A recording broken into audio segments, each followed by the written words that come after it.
Hello everyone, स्वागत है आपका कार्तिक क्लासेस में। तो आज हम टॉपिक कवर करेंगे एक्सक्रिएशन।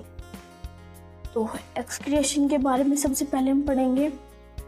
हमारे शरीर में जीवन को चलाने के लिए कुछ उपापचयी क्रियाएं होती है। इन क्रियाओं के फलस्वरूप अनेक प्रकार के अवशिष्ट पदार्थों का निर्माण होता है।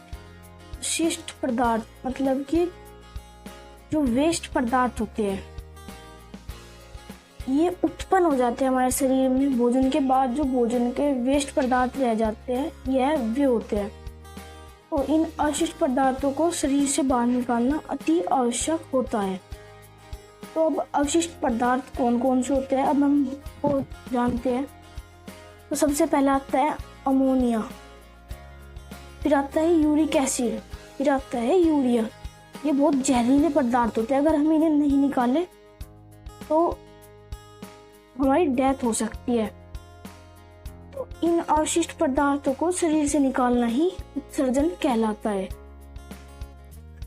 उत्सर्जन अंग कौन कौन से होते हैं। नंबर 1 पर आता है किडनी। ये हमारी इधर की किडनी होती है। एक जोड़ा मूत्रवाहिनी यानी कि यूरेटर, फिर आता है ब्लेडर यानी कि एक मूत्राशय, अब आता है एक मूत्र मार्ग यानी कि यूरेथ्रा।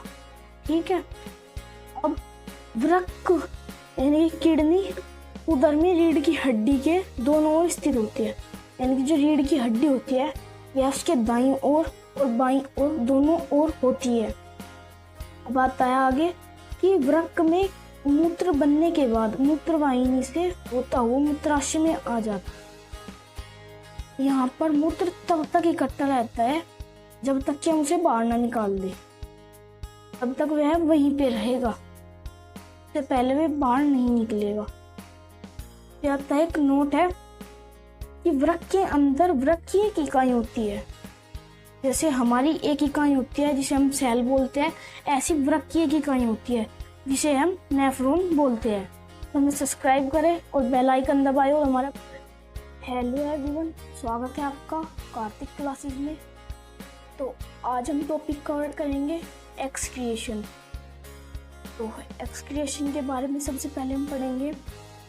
हमारे शरीर में जीवन को चलाने के लिए कुछ उपापचयी क्रियाएं होती है। इन क्रियाओं के फलस्वरूप अनेक प्रकार के अवशिष्ट पदार्थों का निर्माण होता है। अवशिष्ट पदार्थ मतलब कि जो वेस्ट पदार्थ होते हैं ये उत्पन्न हो जाते हैं हमारे शरीर में। भोजन के बाद जो भोजन के वेस्ट पदार्थ रह जाते हैं यह वे होते हैं। तो इन अवशिष्ट पदार्थों को शरीर से बाहर निकालना अति आवश्यक होता है। तो अब अवशिष्ट पदार्थ कौन कौन से होते हैं अब हम वो जानते हैं। तो सबसे पहला आता है अमोनिया, फिर आता है यूरिक एसिड, फिर आता है यूरिया। ये बहुत जहरीले पदार्थ होते हैं। अगर हम इन्हें नहीं निकालें तो हमारी डेथ हो सकती है।